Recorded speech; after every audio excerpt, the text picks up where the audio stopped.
CK मराठीमध्ये आपलं स्वागत आहे। CK मराठी। महाराष्ट्रातील घाटावरचा भाग हा बऱ्यापैकी पश्चिम महाराष्ट्र या नावाने ओळखला जातो। गोरगरिबांचा कैवारी समाजरत्न कैलासवासी शिवाजी बापू शेंडगे पुण्यतिथी धनगर माझा विशेष। महाराष्ट्रातील घाटावरचा भाग बऱ्यापैकी पश्चिम महाराष्ट्र या नावाने ओळखला जातो। या भागात दुष्काळ म्हणजे पाचवीला पुजलेला। इथल्या जवळपास 80% भागात दुष्काळ पाहायला मिळतो। या भागात एक हरहुन्नरी नेत्याचा जन्म होतो आणि हे नेतृत्व पुढे जाऊन महाराष्ट्राच्या मंत्रिमंडळात धनगर समाजाचं नेतृत्व करतं। त्यांचं नाव म्हणजे स्वर्गीय कैलासवासी शिवाजी बापू शेंडगे। यांचा जन्म सांगली जिल्ह्यातील कवठेमहांकाळमधील केरेवाडी इथं झाला। धनगर कुटुंबात जन्माला येणं म्हणजे त्यावेळी एक वेगळीच शोकांतिका होती। आपला धनगर समाज म्हणजे मेंढरामागे फिरणारा, अडाणी, अशिक्षित, गावंढळ अशी ओळख या समाजाची अजूनही आहे। अजूनही बऱ्यापैकी धनगर समाज आपली मेंढरं हाकत रानोमाळ फिरतोय। तसं पाहिलं तर हा समाज असुरक्षित, परंतु त्यांना कुठंतरी न्याय मिळावा, त्यांच्या पदरात योग्य माप पडावं यासाठी नामदार शेंडगे बापूंनी लहानपणीच ठरवून ठेवलं असावं आणि त्यासाठी त्यांनी अविरत कष्टही घेतलं। याचा अर्थ बापू हे केवळ धनगर समाजाचेच नेते आहेत किंवा धनगर समाजापुरते मर्यादित त्यांचं कार्य आहे असं मुळीच म्हणता येणार नाही। धनगर समाजाच्या पदरात त्यांनी जसं न्यायाचं माप टाकलं तसं बहुजन समाजातील इतर असंख्य नागरिकांच्या अडचणी, समस्या त्यांनी सोडवल्या। मग कोणाला नोकरी देण्याचं काम असो, कोणाला कर्ज हवं, कोणाच्या शेतीला वारसा हक्काची नोंद असो, कोणा कार्यकर्त्याला दूध संस्था नोंदणी करून ती उभी करायची असो, कोणाला शिक्षण संस्था काढायची असो, अशी एक ना असंख्य कामं समाजातील सर्वच घटकातील लोकांची त्यांनी हिरिरीने पुढाकार घेऊन केली। स्वातंत्र्य चळवळीतून सुरू झालेला त्यांचा हा प्रवास थक्क करणारा। यातूनच पुढे त्यांची सामाजिक राजकीय कारकीर्द सुरू झाली। घरी 18 विश्व दारिद्र्य असताना त्यांनी सत्याची साथ कधीच सोडली नाही। मुंबईत शिक्षण घेत असता त्यांनी कत्तलखान्यात काम केलं। सामाजिक चळवळीचा ओढा त्यांना पहिल्यापासूनच होता। ते कालांतरानं सेवा दलात दाखल झाले। समाजासाठी काहीतरी करायचं या हेतूनं त्यांनी मुंबईत मेंढपाळांची संघटना बांधायला सुरुवात केली। हे करत असताना त्यांना समाजामध्ये एक वेगळी प्रसिद्धी मिळाली। धनगर समाजाचे प्रश्न हक्कानं मांडणारा नेता बापूंच्या रूपाने समाजाला मिळाला। पुढे चिल्ड्रन एज्युकेशन सोसायटीत नुसते समाजकार्य नको म्हणून जोडीला नोकरी धरली। धनगर समाजाच्या संघटनेचं काम करताना वाडीबंदर गुड्स डेपोमध्ये काकासाहेब थोरात यांच्यासोबत काम केलं। बापूंच्या कामगार चळवळीला इथूनच प्रारंभ झाला। मनोहर कोतवाल यांना बापूंच्या या नेतृत्व कौशल्याचा गुण अचूकपणे हेरले आणि बापू माथाडी कामगारांचे मुकादम झाले। कामगारांच्या प्रश्नांसाठी लढू लागले। कामगारांबद्दलची खरी तळमळ त्यावेळी दिसून आली। बापू कामगारांच्या गळ्याचे ताईत बनले। नुसताच कामगार संघटित करण्याचा प्रयत्न करून बापू थांबले नाहीत। कामगारांची संघटना, धनगर समाजाचं काम यासाठी बापूंनी नोकरीला तिलांजली दिली आणि पूर्ण वेळ ते यासाठी देऊ लागले। बापूंची सामाजिक जडणघडण यातूनच घडली। बापूंचा शब्द वजनदार झाला। माणसांचा मोह वाढला। चळवळीतले बापू नेतृत्वाच्या दिशेनं वाटचाल करू लागले।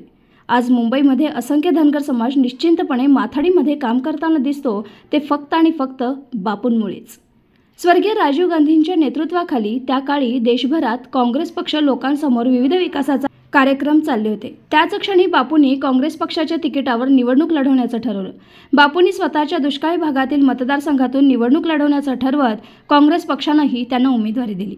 बापू निवडून आले। त्यानंतर पक्षानं त्यांच्या राज्यमंत्रीपदाची जबाबदारी सोपवली। बापूंनी सर्वप्रथम महाराष्ट्रातील तमाम धनगर समाजाला संघटित करण्याचं काम करत अशिक्षित, स्वतःचे घर गाव सोडून अन्य भागात फिरणाऱ्या, हातावर पोट असलेल्या समाजाला न्याय देण्याच्या हेतूने बापूंनी राज्यभरात धनगर समाजाची परिषद घेण्याचं ठरवलं। आनंदराव देवकाते, ॲडव्होकेट विजयराव मोरे यांच्यासह अनेक नेत्यांना त्यांनी एकत्र आणलं। सांगलीत धनगर समाजाचा मेळावा घेऊन समाजाच्या सगळ्या समस्यांचा पाढा वाचला। या मेळाव्याला स्वतः राजीव गांधी उपस्थित होते। राजीव गांधींनी या समाजाच्या अडीअडचणी जवळून पाहिल्या। धनगर समाजाला प्रथम एनटीमध्ये आरक्षण मिळालं। त्यामुळेच धनगर समाजाला न्याय मिळवून देणाऱ्या लोकनेत्यांमध्ये बापूंचं नाव आवर्जून घ्यावंच लागतं। धनगर समाजाची खरी शैक्षणिक प्रगती ही तेव्हापासूनच सुरू झाली। आपल्या बाया बापड्यांना, मुलींना शिक्षणाचं महत्त्व त्यांच्यामुळेच कळालं। स्वर्गीय शिवाजी बापू शेंडगे यांच्या रूपानं एक लढवय्या लोकनेता आपल्या समाजाला मिळाला। त्यांच्या या कार्यासमोर समस्त धनगर समाज अजूनही नतमस्तक होतो। विद्येचं माहेरघर असलेल्या पुण्यात माझ्या समाजातील मेंढपाळांची, गोरगरिबांची मुलं येऊन शिकावीत, त्यांनी मोठी अधिकारी व्हावेत असं बापूंचं मोठं स्वप्न होतं। त्यासाठी त्यांनी पुण्यातील सामाजिक क्षेत्रातील काही मंडळींना सोबत घेत अहिल्या शिक्षण मंडळाच्या माध्यमातून वसतिगृह आणि अभ्यासिका उभी केली। पुण्याच्या मध्यवर्ती भागात म्हणजेच नवी पेठ इथं अहिल्या शिक्षण मंडळाची भव्य अशी वास्तू उभी केली। जिथून आजपर्यंत गोरगरिबांची मेंढपाळांची शेकडो मुलं मुली अधिकारी म्हणून राज्यात देशात विविध पदावर काम करतात. बापूंच्या विचारांचा स्वप्नांचा हाच वारसा आज सुरेश आबा शेंडगे अहिल्या शिक्षण मंडळाचे अध्यक्ष म्हणून स्वतः पुढे घेऊन जाताना दिसत आहेत. तर प्रकाश अण्णा शेंडगे हे राज्यातील ओबीसी समाजाचं नेतृत्व करतात. रमेश भाऊ शेंडगे हे भारतीय जनता पार्टीच्या माध्यमातून राज्य पातळीवर काम करतात. तर जयसिंग तात्या शेंडगे हे अंध अपंगांच्या शिक्षणाची संस्था चालवतात. धनगर साहित्य परिषदेच्या माध्यमातून राज्यात सामाजिक आणि साहित्य क्षेत्रात ते कार्यरत आहेत. धनगर माझा परिवाराच्या वतीनं त्यांना भावपूर्ण श्रद्धांजली. सीके मराठी न्यूज मुख्य संपादक चंद्रकांत खरात, कवटे महंकासह लचंडी काळे, शब्दांकन दीपाली कोकरे. श्रीमंतीनं गरीब असावा चालेल, पण विचारानं इतका श्रीमंत असावा की मोठ्या मोठ्या ज्ञानाच्या मानात तिथं खाली झुकल्या जाव्या, इतके विचार श्रीमंत असावे. ज्याचे विचार श्रीमंत असतात ना, तेच देश पातळीवरची, राष्ट्र पातळीवरची क्रांती घडवतात, तेच समाजहिताचं कार्य करतात, तेच राष्ट्रहिताचं कार्य करतात. ज्यांचे विचार निकृष्ट दर्जाचे आहे ना, किंबहुना या राष्ट्राला धोका त्यांच्यामुळेच आहे. विठ्ठल विठ्ठल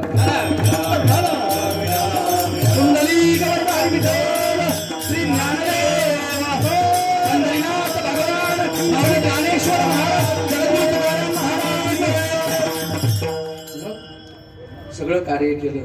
मी सांगितलं फक्त या भागात नाही, मराठवाड्यात सुद्धा बापूला देव मानणारी माणसं आहे, देव मानणारी. फक्त हे आपल्याला कळलं पाहिजे, हे आपल्या बुद्धीचे दरवाजे आपण उघडले पाहिजे. बरोबर आहे ना. अजून सुद्धा अरे मुंबईला जर कोणी गेला असेल ना, तर यांच्या घराण्याचे संबंध असून जे तिकडे गेलं, कुणी असू द्या, ओळखीत असू द्या नसू द्या, महेंद्र महाराज ते कधी बापूंच्या जवळनं उपवाशी नाही आलं. बरोबर आहे ना. नुसतं उपवास आलं ना, यात नवल नाही, त्या अंगावरच्या कपड्याने कधी आलं नाही. मग त्याला फुल पोशाख करायचा. बरोबर आहे ना. 2-3 ड्रेस द्यायचे, घरची परिस्थिती विचारायची, ते साड्या वगैरे पत्नीला द्यायच्या, आणि जायला काय पैसे आहे का, पैसे सुद्धा द्यायचे. एवढंच नाही, कवटे मंकाळ कॉलेजची जर सहल गेली असतील, यात बरेच माहिती असतील. बरोबर आहे का भाऊ. कवटे मंकाळ कॉलेजची जर सहल गेली, केशव महाराज, मी नाही गेलो कधी, पण मी ऐकलंय त्या प्राध्यापकांकडनं. ऐका, मागचे बोलू नका, ते शांत करा तिकडचे, आमच्यापेक्षा महत्वाचं नाही तुमचं. शांत बसा म्हणा मागच्या. विठ्ठल विठ्ठल. तर एकदा ती एसटी मुंबईत पोहोचली का भाऊंचा शब्द असायचा. बरोबर आहे ना. एक देवांची सोबत द्यायचा, त्या पोरांना पूर्ण मुंबई फिरवायची. त्यांचा जेवण्याचा खर्च, भेळभत्त्याचा खर्च, आईस्क्रीमचा खर्च, बाटल्याचा खर्च, पाण्याचा म्हणतो मी, पाणी चांगलं मिळत नाही म्हणून तुम्ही दुसरे डोके लावू नका. विठ्ठल विठ्ठल. हो, सगळा खर्च करायचा आणि पुन्हा त्या एसट्या मार्गस्थ करून द्यायच्या. एवढं समाजासाठी कोण करत नाही. अरे बाकीचे जे थोतांड विचाराचे आहे ना, कमकोत विचाराचे, मुंबईला येणार आहे म्हणून समजलं नाही, ते अगोदरच मोबाईल 2 दिवस बंद करून ठेवतं का, हे भेटू नये, मला 10-20 रुपये खर्च पोषा पडू नये म्हणून. विठ्ठल विठ्ठल. हे फार असं समाजहिताचं कार्य करत करत पुढे जात जात आता बरेच मंत्री घोटाळ्याचे असतात. बरोबर आहे का. बरेच मंत्री घोटाळ्याचे आहे. घोटाळ्यात बऱ्याच मंत्र्याचं नाव आहे खरात साहेब. बरोबर आहे ना. आता तर एक सापडलं तिकडं, मशनी बंद पडायला लागल्या, पण पैसे मोजायचं होय ना. खरं आहे ना. मी खोटा अजिबात बोलत नाही. मशनी जाळायला लागल्या गरम होऊन, पण पैसा संपना.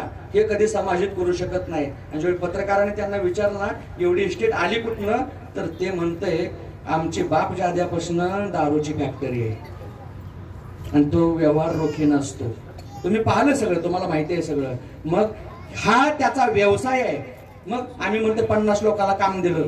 अरे काय गरज आहे 50 लोकांना काम दिलं, पण 5 लाख कुटुंबाचं वाटोळ केलं ना, म्हणून त्याला काही किंमत नाही. मंत्री व्हावा तो समाजहितासाठी. राजाला म्हणून गाव प्रमुख आहे तात्या, गाव प्रमुख आहे, तालुका प्रमुख आहे, जिल्हा प्रमुख आहे, राज्य प्रमुख आहे, देश प्रमुख आहे. या शरीराचं प्रमुख हे मुख आहे. बघा, तुम्ही त्या संधीचा विग्रह करा, प्रमुख. बरोबर आहे ना. म्हणजे जो त्या गावातला अग्रेसर आहे, ज्या गावानं सगळ्या त्याला मेन मानलं, हेड, मुख्य, तो मुख आहे. मग मुख कशाचं काम करतं तात्या. मुख कशाचं काम करतं. अरे मुखानं जरूर खावं, मुखाने एका आमदारानं मला प्रश्न विचारला होता, मी त्याला सांगितलं मग आम्ही प्रमुख आहे ना महाराज, तुम्ही सांगता हो, मग मुखानं खाल्लं पाहिजे. पण ऐका, मुखानं जरूर खावं, पण मुख कधी मुखासाठी खात नाही. लोणी माहिती आहे ना तुम्हाला, लोणी प्रत्येकानं लोणी खाल्लेला आहे ना. मग लोणी जर तुम्ही वाटीतलं खाल्लं ते बोटाने खायचं. पूर्वीचा काळ आजी द्यायची नातवाच्या हातावर लोण्याचा गोळा, ते खात फिरायचं, बरोबर आहे ना. मग ते लोणी खाऊन झालं का हात चाटायचा. खरं आहे का खोटं आहे? अजूनही लोणी तुमच्या हातावर देऊ द्या, हात फक्त ट्रान्सपोर्टच्या कामावर आहे. हाताने लोणी का खायचं? कारण त्यावेळी चमचे नव्हते, बरं का खरंच आहे. त्यावेळी चमचे, आता कुठेही जा चमच्याला ऊत आला, विठल विठल. मग लोणी खाल्ल्यावर आजपर्यंत तुमचा अनुभव आहे? कोण असं म्हणलंय का पाटील सनलाईट साबून द्या हो का? लोणी खाल्लं जीभ चिकट झाली, जीभ घासायची आहे, नाही गरम पाणी द्या का? लोणी खाऊन आली तर आली जीभ, आणि हे नुसतं ट्रान्सपोर्टच्या कामावर आहे तरी चिकटलं. ऐका आता, ते गाव प्रमुख असू द्या, तालुका प्रमुख असू द्या, जिल्हा प्रमुख असू द्या, राज्य प्रमुख असू द्या किंवा देश प्रमुख असू द्या, त्या प्रमुखानं खाल्लंच पाहिजे, मुखानं खाल्लंच पाहिजे. पण मुख हे मुखासाठी खात नाही. शरीररूपी देशाचं, शरीररूपी राज्याचं, शरीररूपी गावाचं पोषण करण्यासाठी मुख खातं. तसंच त्या प्रमुख, मुख्यमंत्री प्रमुख आहे ना राज्याचा, त्या प्रमुखानं जरूर खाल्लं पाहिजे. फक्त स्वतःचा बंगला भरला नाही पाहिजे, प्रजारूपी शरीरासाठी चांगल्या तोंडाचं वाटोळ करणारे व्यसन नसावं ते सगळे करतात. करू नये ते गोष्टी माणूस सगळं करतं, बरं का. जे केलं पाहिजे ते मात्र करत नाही. पोरांनो, बैठे बैठे सावधान. आता हलायचं नाही, बोलायचं नाही, नाहीतर कॅडबरी मिळणार नाही. जो व्यवहार तुम्ही स्वतःसोबत करू शकत नाही ना, बरं का बापू, तो व्यवहार कधी दुसऱ्याशी करायचा नाही. झाला परमार्थ, तुम्हाला दुसरं काही करायची गरज नाही. एवढा संदेश घ्या करायचा. स्वतःला फसवू शकता का? नाही फसवू शकत. दुसऱ्याला फसवायचं नाही. स्वतःला खोटं बोलू शकता, दुसऱ्याला खोटं बोलायचं नाही. स्वतःबद्दल खोटं बोललं तर राग येतो ना, आपण दुसऱ्याला खोटं बोलायचं नाही. स्वतःची चोरी करू शकत नाही ना, दुसऱ्याची चोरी करायची नाही. स्वतःचं नुकसान झालेलं खपत नाही, आपण दुसऱ्याचं नुकसान करायचं नाही. दुसऱ्यामुळे आपल्या घरात भांडणं लागली, आपल्याला चालत नाही ना, आपल्यामुळे कुणाच्या घरात भांडणं लागेल असं आपण वागायचं नाही, बरं का. महिला मंडळ, तुम्हाला सांगतो, तुमच्या सूनबाईनं मरेपर्यंत जर तुमची सेवा करावी असं वाटत असेल तर त्या सुनेला सून न मानता लेक माना. का? किती जरी सुनेवर लाल डोळे केले तरी मरताना 2 चमचे पाणी सुनेच्या हातनच प्यायचं आहे. लेक तर 150-200 किलोमीटरवर आहे, ती फोन केल्यावर मग येणार आहे. मग किती जरी पाय आपटले आणि घासले तरी सुनाच्या हातचं 2 चमचे पाणी प्यायचं आहे ना. तिला पुढची लेक माना, कुठली सासू अवहेलना म्हणून उपवाशी राहून मरणार नाही, बरोबर आहे ना. आणि सुनेनं चांगलं सांभाळावं जर असं वाटत असेल तर दुपारच्या वेळेत घरी कोण नसल्याला बघून दुसऱ्याच्या सुना घरी बोलवून तिच्या सुनाला तिच्या सासूबद्दल चुगल्या करून त्यांचं घर पेटवू नका. त्यांचं दुसमुस करत पेटवलं का तुमचा भडका लागून पेटल. आणि तरुण माझ्या भगिनींना सांगतो सगळ्या, तुमच्या भावानं तुमच्या आई बापाला मरेपर्यंत चांगलं सांभाळावं असं वाटत असेल तर तुमच्या भावासमोर, तुमच्या वहिनी समोर, भाऊजी समोर तुम्ही तुमचे सासू सासरे सोन्यासारखे सांभाळून तुमचा आदर्श तिच्या समोर ठेवा. कुणाचीच आई बाप दुःखी मरणार नाही. जर तुमच्या आई बापाला, सासू सासऱ्याला तुम्ही त्रास दिला ना, तुमच्या आई बापाच्या मुंडक्यावर तुमची भाऊचं दिवसा 12 वाजता पाय दिल. हे गरजेचं आहे ना. एकांगी विचार नाही पाहिजे तात्या, विचार दोन्ही बाजूने पाहिजे. आणि सगळ्या पुरुष मंडळीला सांगतो, आता सगळी राजकारणी भरपूर आहे इथं, बरोबर आहे ना. मग प्रत्येकाला काय वाटतं तात्या, माझ्या पोरानं माझं नाव कमवलं पाहिजे, बरोबर आहे ना. माझ्या पोरानं माझं नाव लौकिक वाढवला पाहिजे, माझं पोरग मोठं झालं पाहिजे. का? पोरग जेवढं मोठं होत जाईल ना, बापाला त्याच्या पोरापेक्षा डबल आनंद होत असतो, बरोबर आहे ना.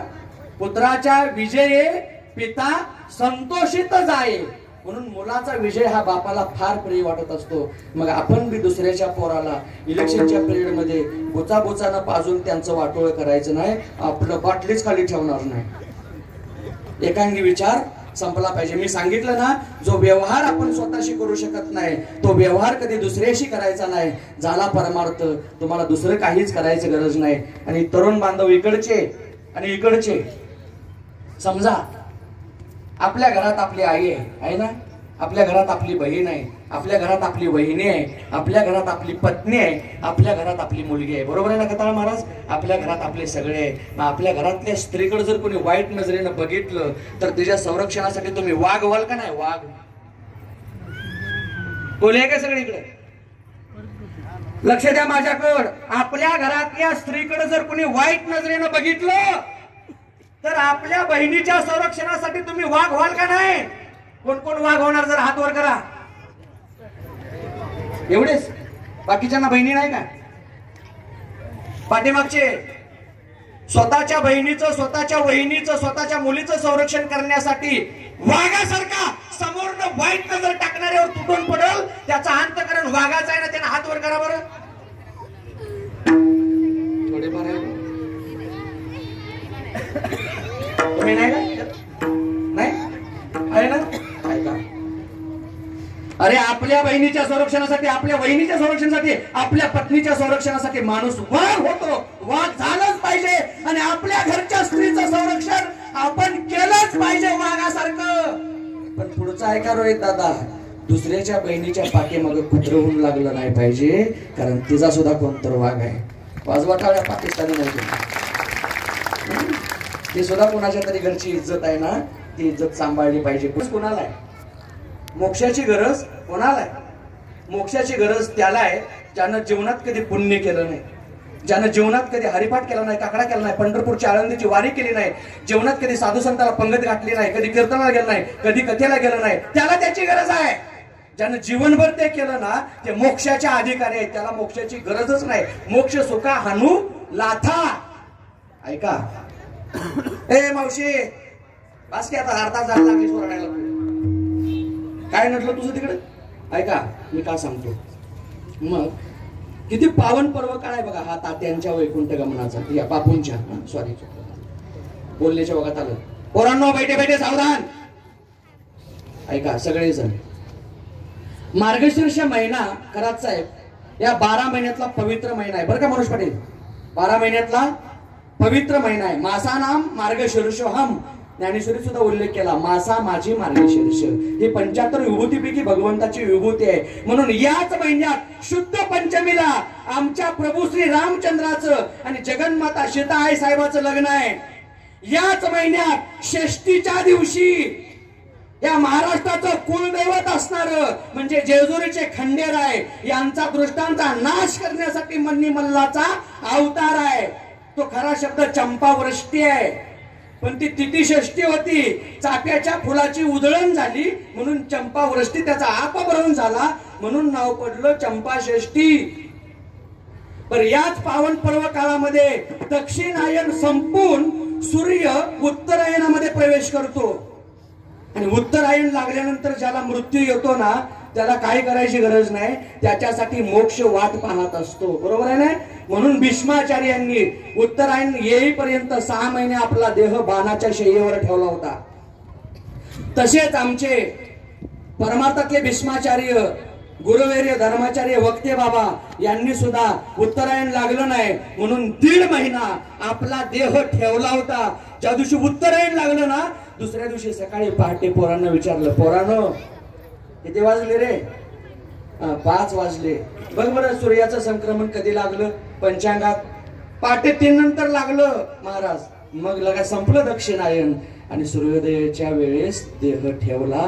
ते वक्ते बाबा, मी बापूंचं अवलोकन केलं बरं का पंचांग घेऊन. त्यांनी सुद्धा उत्तरायण संपलं आणि उत्तरायण हे दक्षिणायन संपलं आणि दक्षिणायन संपल्या संपल्या उत्तरायण लागल्या लागल्या आपला देह ठेवला. मुक्ती मागायची गरज नाही, मुक्ती हातात वरमाला घेऊन वरायला तयार आहे.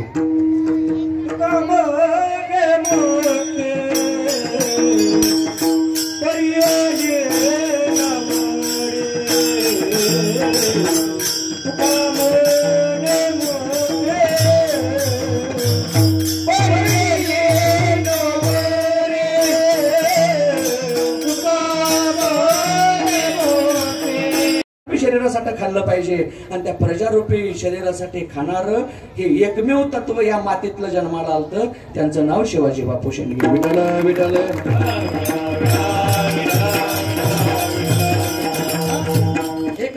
त्यांचा उतरता काळ जवळ आला. काळ जवळ येत असतो, मी सांगतो, मरण चुकत नाही. शरीर व्याधी आहे ना, मग त्या शरीर व्याधी जवळ जवळ येत असतात बरं का. मग त्या उतरत्या काळात जर कोणी मुलाखत घ्यायला आला असेल, एवढं चांगलं वैभव, काही नव्हतं बापू, तुम्ही मुंबईला आला, एवढं कमवलं, अरे किती लोकांचे आशीर्वाद तुमच्या पाठीमागे आहे. मग आता इथनं पुढे तुमची इच्छा काय आहे? आता इच्छा पुढे काय म्हणल्यावर बापूने उत्तर दिलं असेल तुकोबरायाच्या भाषेत, आता काहीच इच्छा नाही.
असं म्हणता काय?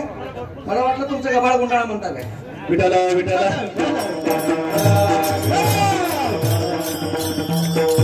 हो ठीक आहे, मग धन्यवाद. हा चालतंय, आम्हाला तेच पाहिजे होतं. अशा मोसममध्ये विचारावं लागतं. विठाला विठाला. आता आज एकादशी आहे, पावन पर्व काळ आहे. पोरांनो बैठे बैठे सावधान. विठाला विठाला.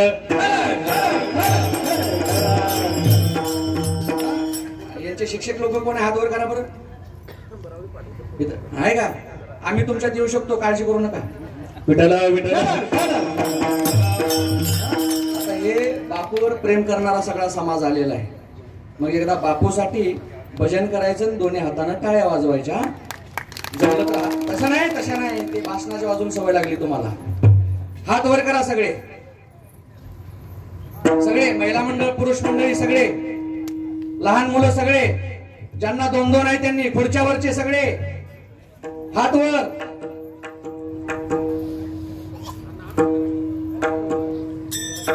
हा बसा बसा बसा बसा दादा बसा.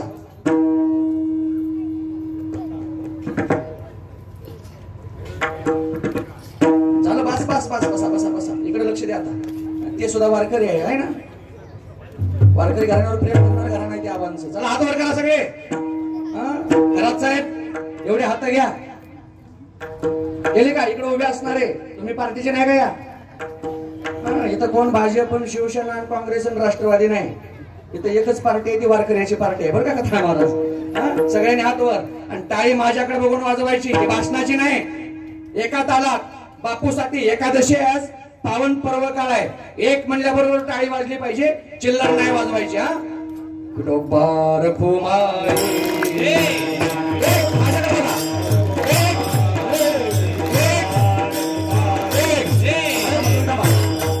हा एक घ्या टाळ्या. एक एक एक एक जोरात ताकद लावा. शाबास जोरात. हा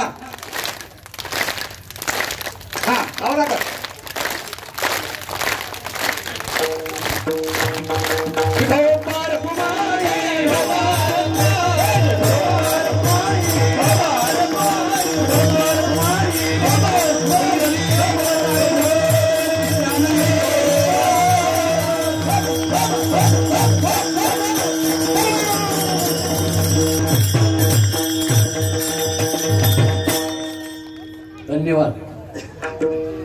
काही सांगायची गरज पडली नाही. आता तात्यांनी परवानगी दिली मी तरी पण मी पुढे जाणार नाही. 15 मिनिटात संपवतो कारण आपली सुरुवात व्हायला बरोबर 1 तास उशीर झाला. ते मी नियम सांभाळणारा मला ऐका. हे पोरांनो बसा खाली. अजिबात कालवा करायचा नाही. इकडचे बोलू नका. माझी विनंती आहे. मुल्ला साहेब शांत बसवा. नाही काय असलं तर या इथं म्हणून आम्ही बसतो खाली. ऐका मला कीर्तन रोज आहे पण मी उद्या तुम्हाला नाही. मी उद्या तुम्हाला नाही. मुल्ला साहेब आज एकादशी सारखा